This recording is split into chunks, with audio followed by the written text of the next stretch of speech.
mereka nggak pernah mau berpikir di luar apa yang diajarin di sekolah. Oke, diajarin di sekolah inflasi itu baik untuk mendorong orang tuh mau berbelanja ya, karena kalau nggak ada inflasi nanti orang nggak belanja.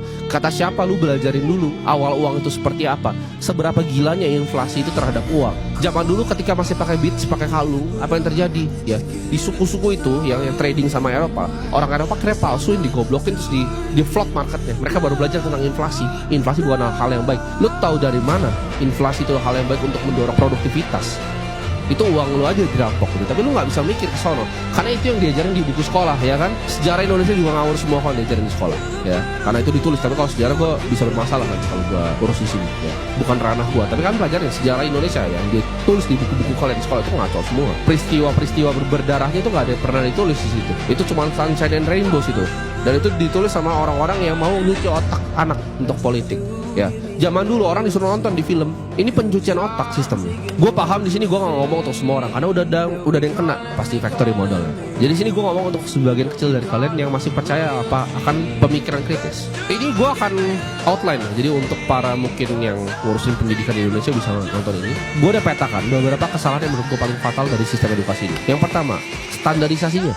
Standarisasi, one size fits all approach ya. Dimana satu itu harus cater ke semuanya. Semuanya harus belajar 13. Ada sampai 15 gitu misalnya mata sekolah. Ada sampai 15 ya. Misalnya pelajaran harus pelajaran di sekolah, tapi gurunya aja ada 15 gitu. Gurunya aja nggak bisa ngajarin 15 pelajaran. Kalau si A nggak bisa di B, berarti si A ini goblok. Kalau B itu nggak bisa di C, berarti B itu goblok. Itu kan sistemnya. Ini berdampak ke orang-orang yang punya skill set berbeda. Dan akhirnya mereka yang punya skill set berbeda ini kehilangan motivasi untuk belajar. Contohnya, kalau misalnya gue nggak bisa di biologi, dia akan cap, oh goblok lu. Kalau gue bukan nggak bisa, gue nggak mau belajar tentang biologi. Oh goblok lu.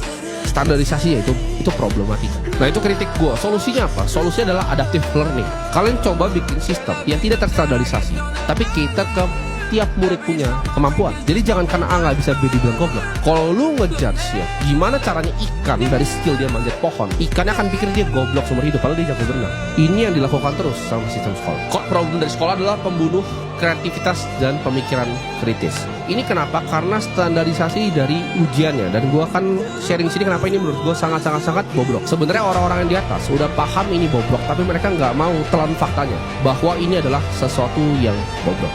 Gue nih ya, gue misalnya ngajar ke kalian sekarang tentang misalnya matematika. Lu belajar di kelas gue, kalau lu nggak bisa, gue nggak lulusin lu. Tapi problemnya apa dengan begitu? Ketika lu mau bikin anaknya benar-benar pikir secara kritis, dan semuanya itu emang ternyata aslinya goblok karena sistemnya sebelumnya, nilainya 40 semua, gua yang kena tegur.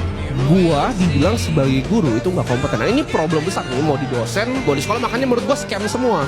Kenapa? Karena dosen punya KPI apa? Kelulusan mahasiswa, bos. Gimana caranya lu bisa grading mahasiswa secara objektif? Kalau KPI lo aja lulusin mahasiswa. Sekarang gua tanya sama yang dosen di sana, lu bikin ujian nih, lu pasti tahu sebenarnya goblok, tapi akhirnya lu kasih 70 juga. Kenapa? Karena kalau enggak lu yang ditegur. Nah gimana sistemnya ini? Menurut gua separasi ya.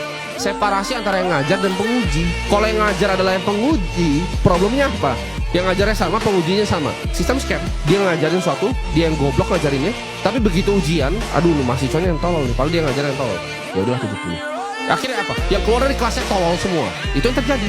Jangan lu belagu, oh ini gua karena gua punya S1 jadi gua pinter. IQ lu masih jongkok sama gitu. Kenapa? Karena lu dilulusin sama sistemnya. Selama ini nggak dipisah, nggak akan works.